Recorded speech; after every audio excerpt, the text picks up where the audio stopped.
ફરે છે ત્યારે રાધાનું ચિત્ર કવિ મૂકે છે એ જાણે કે સામાન્ય સ્ત્રી હોય એવું દેખાય છે. કારણ કે રાધાના મનમાં શંકા થાય છે કે કદાચ શ્રી કૃષ્ણ પોતાના માટે મનસ્ક નથી, અન્ય મનસ્ક થયા હશે. પરંતુ પછી પ્રભાત થતાં શ્રી કૃષ્ણ સમક્ષ આવે છે અને શ્રી કૃષ્ણને આવેલા જોઈને રાધા પોતાનો એક જે સહજ ભાવ છે એ તો રજૂ કરે છે કે ના ના, જતા રહો તમે, મને તમારી જરૂર નથી, તમે તો અન્ય સ્ત્રી પરસ્ત થયા છો. પરંતુ જયદેવે ત્યાં જે શ્રીકૃષ્ણનું ચરિત્ર અંકિત કર્યું છે એ વહાલો એવો શ્રીકૃષ્ણ લાગે છે, અથવા તો ભારતીય જનમાનસમાં પોતાનું સ્થાન ધરાવે એવા લાગે છે. કારણ કે શ્રીકૃષ્ણ પોતાની વાસ્તવિકતા ત્યાં પ્રદર્શિત કરે છે અને કહે છે કે ખરેખર મારા હૃદય અને પ્રાણેશ્વરી તરીકે હું રાધાને કહે છે કે તને જ સ્વીકારું છું. અને એટલા માટે પછી શ્રીકૃષ્ણ રાધાને અનેક રીતે મનાવવા પ્રયત્ન કરે છે. સખી પણ પછી તો રાધાને કહી રહી છે કે અરે ભોળી, તું આ સુંદર તકને ગુમાવીશ નહીં. કારણ કે શ્રીકૃષ્ણ તરફનું તારું જે આ ભાવ છે એને તું સ્વીકારી લે. માન યાની કે ક્રોધને તું છોડી દે અને તું પ્રસન્ન થા. અને અંતે રાધા શ્રીકૃષ્ણના આ ભાવોને સ્વીકારે છે અને રાધા પણ પ્રસન્ન થાય છે. અને કવિ શ્રીકૃષ્ણ અને રાધાને કેલી વનમાં એકાંતના ભાવમાં મૂકે છે અને અનેક રતિક્રીડાનો પ્રસન્ન ભાવ અનુભવેલા શ્રીકૃષ્ણ પ્રસન્ન વદન થઈને કૃતિના અંતમાં આપણી સમક્ષ આવે છે. ત્યારે એક સુંદર ભાવ કવિ ત્યાં મૂકે છે. રાધા શ્રીકૃષ્ણને કહી રહી છે કે હવે તમે મારા શૃંગાર સજાવો, યાની કે સિંદૂર છે એ સજાવી દો, માંગમાં હોઠના ઉપર લાલી લગાડી દો. ત્યારે શ્રીકૃષ્ણને આદેશ આપતી રાધાના બધા કાર્ય શ્રીકૃષ્ણ કરે છે. ત્યારે એવું લાગે છે કે જે ભક્ત કવિ અથવા તો જે હૃદયથી શ્રીકૃષ્ણને સ્વીકારાય છે એનાથી જુદો શ્રીકૃષ્ણ, એક રમણ શ્રીકૃષ્ણ આપણી સમક્ષ આવે છે. એટલે મારે એ કહેવું છે કે કવિ શ્રી જયદેવે આપણી સમક્ષ મૂકેલા આ શ્રી રાધા અને શ્રીકૃષ્ણને એક માનવીય ભાવોમાં નિરૂપિત કરી દીધા છે. અને એક માનવ સહજ ભાવોથી જે રીતે એક યુવક અને યુવતી જે પ્રણય કેલી અનુભવે અને જે આનંદ અનુભવી શકે છે અને એનો જે સંતોષ અને પરિતોષ છે કે જેમ કે અત્યંત વિરહથી તપેલું એવું આ યુગલ અને અંતે શૃંગારને ભોગવે છે ત્યારે પરિતૃપ્ત થાય છે, પ્રસન્ન વદન થાય છે. એ રીતે તપ્ત વિરહ અગ્નિમાં તપેલો એવો પ્રણય અંતે શૃંગારને પામીને સુંદરતાને પામે છે. તો કહેવાનો ભાવાર્થ એ છે કે આ કવિનું આ ગેય તત્વ હોવાના કારણે સંસ્કૃત જગતમાં જે પ્રચલિત સાહિત્ય સ્વરૂપો છે એનાથી જુદું આ સ્વરૂપ કવિએ ગીતિ તત્વ મૂક્યું છે. અને એટલા માટે લોકમાનસ આને ગાઈને અને ગાતા ગાતા આ કાવ્યને અનુભવાય છે. કવિ ખુદ પણ પોતાના આ કાવ્યને અનુપમ રીતે ગાય છે અને એ રીતે શ્રીકૃષ્ણની સતત ભક્તિ કરે છે, જેથી સંસ્કૃત સાહિત્ય જગતમાં શ્રીકૃષ્ણ પોતાને ભક્ત કવિ તરીકેનું, શ્રીકૃષ્ણનો ભક્ત છે એમ જયદેવનું એક નામ પ્રસ્થાપિત થાય છે. અને આ રીતે સંસ્કૃત જગતમાં ગીત ગોવિંદ કાવ્ય એક ગીતિ કાવ્ય તરીકે પોતાનું આગવું અને વિશિષ્ટ સ્થાન ધરાવે છે. હું માનું છું કે મંજુલાબેને રાધા માધવના રીસામણા મનાવણાને ખૂબ સુંદર રીતે આપણી સામે રજૂ કર્યા. મને પેલી પંક્તિ યાદ આવી જાય છે કે યાહી માધવ યાહી કેશવ મા વદ કૈતવ વાદમ. એ વાત અહીંયા આપણે એક જુદી જ રીતે અનુભવી. આ નાનકડા ભક્તિ કાવ્ય કે રાધા માધવના પ્રણ કાવ્યને પૂરું કર્યા પછી હું ફરી એકવાર આપણને કાલિદાસની સૃષ્ટિમાં લઈ જવા માટે ચોકસી સરને વિનંતી કરું કે આપ ફરી એકવાર અમને કાલિદાસના મહાકાવ્યોનો પરિચય આપો. ચોકસી સર. મિત્રો, કાલિદાસ કેવલ નાટ્યકાર નથી. આપણે સૌ જાણીએ છીએ કે સંસ્કૃતમાં નાટ્ય એ પણ કાવ્ય જ છે અને કવિતા એ પણ કાવ્ય જ છે. એટલે જ કાલિદાસને મહાકવિ કહ્યા છે. આ મહાકવિની 3 નાટ્યકૃતિઓનો એક એક વિષય લઈને આપણે થોડી ચર્ચા કરી. હવે મહાકાવ્યો જોઈએ. મહાકાવ્ય મહાવિશેષણ સાથે મુકાયેલું છે, એટલે એ કદમાં પણ મોટું છે અને વિષય વસ્તુમાં પણ મોટું છે અને પાત્રોમાં પણ મોટું છે. નાટકમાં તો મુખ્યત્વે નાયક અને નાયિકા એ પ્રધાન પાત્રો હોય છે, પણ કાવ્યમાં એ જરૂરી નથી કે એક જ પાત્ર હોય. આપણે જાણીએ છીએ કે મહાકવિ કાલિદાસના 2 મહાકાવ્યો છે. એક રઘુવંશમ અને બીજું કુમાર સંભવમ. આપણે જોઈશું કે કવિની આ બંને મહાકાવ્યોમાં કઈ વિશિષ્ટ બાબત આપણી નજર સામે ઉપસ્થિત થાય છે.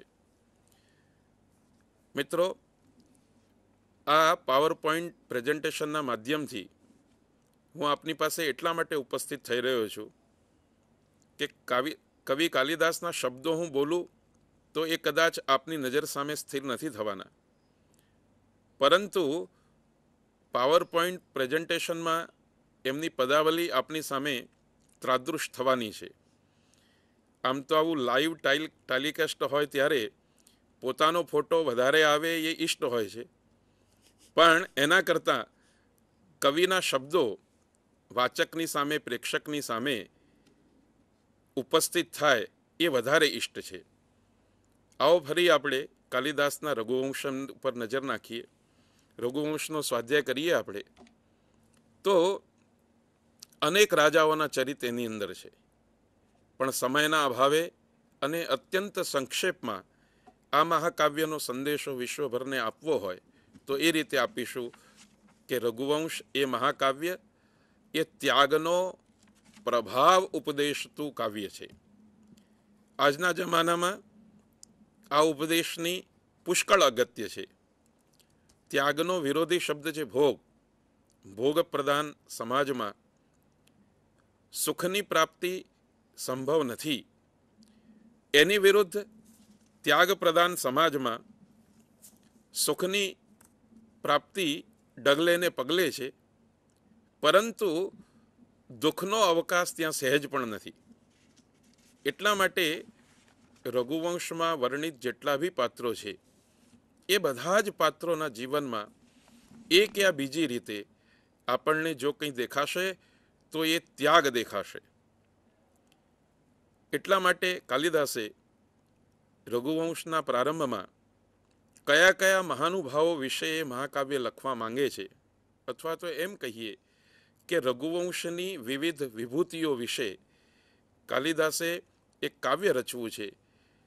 એ વિભૂતિઓમાં આદિથી લઈને અંત સુધી એક સરખો ગુણ જો દેખાતો હોય તો એ કયો કયો છે, તો જુદા જુદા તબક્કે એમણે જુદી જુદી વાતો કરી છે. એમાં 4 વાતો આ શ્લોકમાં આપણે જોઈ રહ્યા છીએ.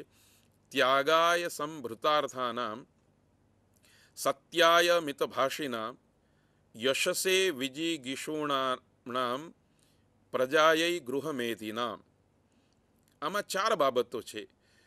મનુષ્ય સમાજ પ્રાચીન હોય કે અર્વાચીન હોય, એ ત્યાગ વગર જીવી શકવાનો નથી. ભગવાને એને વાણી આપી છે, બોલવું તો પડશે જ, અને બોલવા માટે પણ એની પાસે 2 પ્રકારના ઉપાયો છે. એક તો સત્ય વચન અને બીજું અસત્ય વચન. અને ભગવાને મનુષ્ય દેહ આપ્યો છે એટલે વેપાર કરીએ, વિદ્યા પ્રાપ્તિ કરીએ કે રાજનેતા થઈને રાષ્ટ્રનું નેતૃત્વ કરીએ, છેવટે તો ધનની સાથે સાથે યશ પણ અર્જિત કરવાનો છે. અને આ બધું હોય પણ ગૃહસ્થનું ઉત્તમ સુખ એવું સંતાન જો આપણી પાસે ન હોય, પ્રજા ન હોય, વારસદારો ન હોય, તો પણ આ સંસાર અધૂરો છે. એટલે કાળ ગમે તે હોય, ભૂગોળ પણ ગમે તે હોય, આ 4 બાબતોની દરેક સમાજને, દરેક પ્રજાને આવશ્યકતા રહેવાની છે, અનિવાર્યતા રહેવાની છે. એ વગર મનુષ્ય સમાજની પરિકલ્પના શક્ય નથી. આ 4 બાબતોના લક્ષ્ય 2 પ્રકારના છે. એક વિપરીત લક્ષ્યો છે અને એક સાનુકૂળ, ઉચિત, ઉદાત્ત લક્ષ્યો છે. તો રઘુવંશમાં જે રાજાઓનું વર્ણન આદિથી અંત સુધી આવે છે, એ બધા જ મહાનુભાવોમાં ત્યાગ વૃત્તિ છે. પણ એ ત્યાગ એટલે પણ શું? ત્યાગ એટલે છોડી દેવું એવું નહીં. પદત્યાગ કરનારા ઘણા બધા મહાનુભાવો છે. વિશ્વમાં ત્યાગીઓની એક બહુ મોટી પરંપરા છે. પણ સમગ્ર કુળ ત્યાગરૂપી ગુણને પોતાના જીવનમાં સ્થાન આપતું હોય એવું જો કોઈ એક કુળ હોય તો એ કુળને આપણે રઘુવંશ કહી શકીએ. અને માટે જ કાલિદાસે પોતાના મહાકાવ્યમાં અનેક નાયકોનો સંગ્રહ કરીને એ મહાકાવ્યને નામ આપ્યું છે રઘુવંશ. રાજા દિલીપ ઘર ભરેલું, નોકર ચાકરો, સંતાનની કામના હતી. પૈસાથી પણ સંતાનની પ્રાપ્તિ થઈ શકી હોત ઔષધ વગેરે પ્રક્રિયા દ્વારા, અથવા આજના જમાનામાં કહીએ તો અનેક ઉપાયો છે જેની પાસે પૈસો છે સંતાન પ્રાપ્ત કરી શકે. પરંતુ દિલીપ ગો સેવા માટે તત્પર બને છે અને રાજ્યનો ત્યાગ કરીને, રાજ્યના સુખોનો ત્યાગ કરીને, કૃત્રિમ ઔષધિઓનો ત્યાગ કરીને આ ત્યાગના બળે સેવા કરે છે અને સેવાના બળે સંતાનરૂપી સુખની પ્રાપ્તિ કરે છે. રઘુ અને કોત્સનું તો બેનમૂન ઉદાહરણ આપણને રઘુવંશમાં જ જોવા મળે, સંસ્કૃત સાહિત્યમાં જ જોવા મળે, ભારતની પવિત્ર ભૂમિમાં જ જોવા મળે. આપનાર આપવા ઈચ્છે છે અને લેનાર લેવા નથી ઈચ્છતો. થતું એવું હોય છે કે આપનાર ઓછું આપતો હોય અને લેનારની તૃષા, લેનારની તરસ પૂરી ન થતી હોય. એટલે ત્યાં સુખ હોવા છતાં પણ, દાનક્રિયામાં સુખ હોવા છતાં પણ સુખ નથી રહેતું, પરંતુ દુઃખ બને છે. અજબો રૂપિયાનું દાન કરનાર માણસ લેનાર એમ કહે કે હજુ કરોડ રૂપિયા ખૂટે છે, તો આપવાની ક્રિયા, આપવાનું દાન ગમે તેટલી મોટી રાશિ ધરાવતું હોય પણ છેવટે તો એ ઉભય પક્ષ માટે સુખકારી નથી હોતું. અને વાત માત્ર પૈસાની હોય. માણસ આપતો હોય એક પૈસો અને લેનાર કહે કે નહીં, મને તો અડધા જ પૈસાની જરૂર છે, આટલું બધું જોઈએ નહીં, તો એ રાશિ ભલે નાની હોય પરંતુ એ દાન વ્યવહારથી નિપજતો જે આનંદ છે એ આનંદ બેનમૂન છે. તો રઘુવંશનું જે નાટક છે, રઘુવંશનું જે મહાકાવ્ય છે, એ મહાકાવ્યને આપણે વાંચીએ તો એમાંથી એક સરસ ઉપદેશ મળે છે કે આપણું જીવન ત્યાગમય જીવન હોવું જોઈએ. મહાકવિ કાલિદાસે ડગલે ને પગલે રઘુવંશની અંદર જેટલા બી પાત્રોનો પરિચય આપણને કરાવ્યો છે એ બધા જ પાત્રોમાં એક યા બીજી રીતે ત્યાગનો મહિમા વર્ણવ્યો છે. પણ આશ્ચર્યની વાત અને એ મહાકાવ્યની સમાપ્તિની વાત આપણા ધ્યાન ઉપર એ આવે છે કે છેલ્લો અગ્નિમિત્ર રાજા એ ત્યાગની પરંપરાને ઉવેખીને હવે ભોગનો આશક બન્યો છે. માટે એનું પતન થયું, વંશ ત્યાં પૂરો થયો. કાલિદાસે બહુ સુંદર વર્ણન કર્યું છે કે પ્રજાજનો પોતાના રાજાનું દર્શન ઈચ્છતા હતા. વર્ષો, દિવસો, મહિનાઓ સુધી પ્રજાની એ કામના પૂરી નહોતી થતી, કારણ કે અંતઃપુરની અંદર ભોગ અને વિલાસમાં રાચેલો અગ્નિમિત્ર દર્શન પ્રજાને આપે તો એટલા ક્ષણો એને ભોગથી દૂર રહેવું પડે. પછી જ્યારે એને બહુ નિવેદન કરવામાં આવ્યું, બહુ પ્રેશર કરવામાં આવ્યું, આજની જમાનામાં કહીએ તો મંત્રીઓએ, પ્રજાગણોએ, ત્યારે કાલિદાસે એક સુંદર દૃશ્ય ખીંચ્યું છે કે એણે કહ્યું કે હું આખો ચહેરો, આખું શરીર તો પ્રજાને નહીં બતાવું, પણ બારીમાંથી પગ બહાર કાઢી દઈશ અને પ્રજાએ મારા દર્શન કરવા હોય તો મારા ચરણ કમલોના દર્શન કરી શકે છે. આ ભોગની ચરમસીમા છે.